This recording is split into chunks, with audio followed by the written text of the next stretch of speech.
Hey guys, John Haddock here from Think About Comics, joined by Haddock and Bethea. How we doing? Awesome. Today we are going to talk about the newest book of the great X-Men Yes. run. It is X-Force number 3. Yes. We both read it. What'd you think? You started off since you're the fanboy. Okay, whoa, not the fanboy, but understanding greatness. Alright, so let's just start off with this. Number one, X-Force is pretty much X-Men, and X-Men is uncanny X-Men. Okay, you gotta look at it that way. Okay, the X-Force is I don't know why they did that, but hey, it was perfect. Okay, now one, we go into Domino's story about about Wolverine and my kid trying to figure out not just how to get Domino out of this situation, but dealing with this crazy man-made construction of a person running after him trying to kill him. Alright, cool. I'm good with that. Also good with my girl Jean Grey. She's failed me many times, but now she's starting to come into her own. We're writing her right. Okay, good deal. Now she's resurrecting Xavier. Xavier's back on the scene. I feel good about it. Okay? Magneto's got the people together. They got the council together talking about X-Force. It's good. Look. The storyline is good. What they need to do, they've already sat down and talked about it. They understand what their weaknesses are, and they're addressing their weaknesses on both sides. Charles is addressing it. Magneto is addressing it. Wolverine has stepped back. Domino realizes, yo, we got an enemy out there that's way bigger than we thought. Yo, I loved it. I think this and Marauders are the good X-Men book. I think this month I'm going to give it to X-Force being better than Marauders. I'm only reading 3, and I think that'll be down to 2 probably by the end of next month. I like about this book is it highlights the action, and it also maintains the story with twists. Yes. Like, there's definitely some kind of weird thing going on. There's definitely someone there who doesn't share the same ideas as everyone else.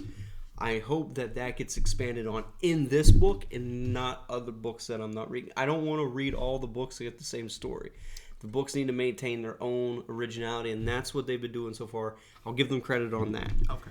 I like how they're incorporating, like with this book, I feel like it's more the main characters minus the Summers. Because you've got Wolverine, you've got Magneto, you've got Domino, Beast is in it. Yep. So, and this is mainly Xavier. The healer. But having Xavier here, I think is a cool drawback, because it was at the beginning when one happened, when he dies, I was like, why is he dying in this one? And so early. Yeah. And then I was like, okay, cool. This is the book that Xavier is going to be leading the team. I think he's going to be more hands-on with the characters than any other one. Yeah. And then I think in Marauders, it's Kitty Pryde and Sebastian Shaw and Emma Frost. Yes. The X-Men book is Scott Summers and how much the Summers have an impact on the X-Men universe. Yeah. Because I think that book is saying, hey, look, we have Cable. He's a Summer. Yeah. We have, what's his daughter's name? I can't remember. Rachel. Yep. We have Scott. Yep. We have Havoc. Yep. I think when you have that many Summers all together, you can do more with them. Yeah. And I think that's a good idea. I just don't think the plot has been good. But back to this book, the art is good, the action, it flows well. Yes. I definitely want to see more of these characters. I want to see more of the storyline. Okay, so storyline flow, but Hickman is not writing this book. But he's in charge of it. Okay, and you know what Hickman is doing?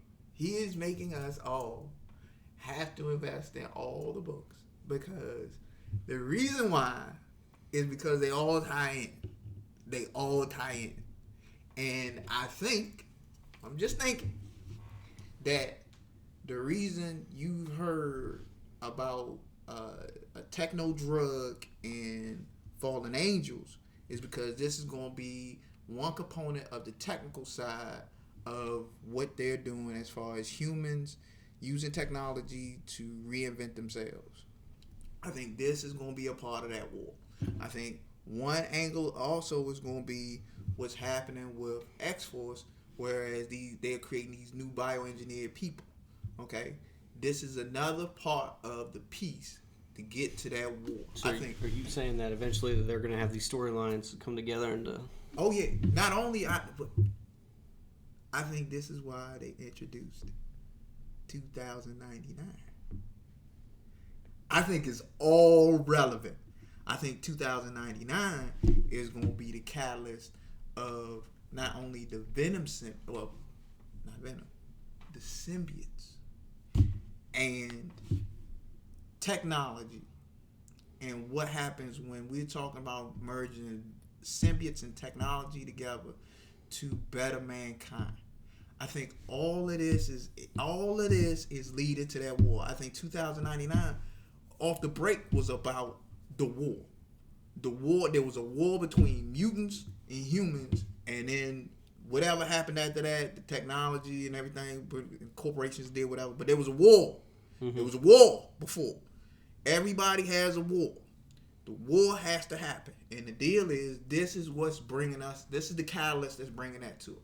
I think not only is Hickman doing it, I think Marvel, the comic side, is bringing everything along, pushing everything along, so continuity looks easier and cleaner. That's what I believe. I mean, that would make sense, but I don't think that's happening. I think that's why they got everybody else out in space. Everybody else it looks like everybody else is out in space or in some other dimension or not. I'm telling you, look, it is going to be interesting in the next, not just this year. This year is ending, not next year, but the year after that. If you start seeing more of this whole thing where we talking about man and machine coming together, using symbiotes, and the issue of how distant the X or the mutant universe is getting away from everybody else. Mm-hmm. I think that all that is being pushed out to the side. I think they are not going to be, except for you seeing the runs as far as them getting mutants. Yeah, I think that's going to be it. Yeah, you are not going to see them out there doing all this wild stuff. You might see a little iteration of the new mutants out in space, but I think they're going to end up coming back home. I think they're going to come back home. I'm telling you, right now, I think they starting to get all the gears curling together to have their war. Well, I certainly hope so. Because I would like to see that. I mean, they put a lot of work in, and for what like I said, what we've been getting, and I'm not gonna keep being the guy hating on X-Men, but I just think that you have a lot of characters. Yes. You have all the characters now in one area, essentially, with the exception of the group from New Mutants. Down space. Yeah. I feel like, why am I seeing a lot of the same characters in the same books? Yeah. Why am I don't know. The storylines really haven't been doing it for me. Yeah. Well, not all the storylines have been doing it for you. It's like Excalibur. You don't like that. But once again, Excalibur is dealing with Apocalypse and his followers and dealing with Morgan Le Fay and Camelot. And I'm telling you, hey look, it would not surprise me if you start hearing things about technological advances through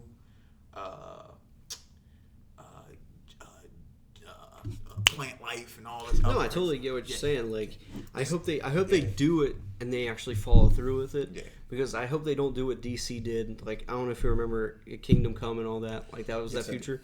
And then DC was like, okay, that's the future that we want to happen. And then they did the same thing previously with the Dark Knight stuff that Frank Miller did. But then there comes a time of, when does this future actually hit? When do we start going towards that future? So we've already said that, hey, this is it. Hopefully with what you said is what they do. We shall see. Come July next year, we could be down to 2 X-Men titles. They could have canceled everything. Who knows? Do you have anything else you want to add? No, I'm good with it. Awesome. That is it for me, guys. Thanks for listening. Thanks for tuning in. Oh, yeah. Thank you. I appreciate you. Hey, don't forget to support your local comic book shop, too. Thanks, guys.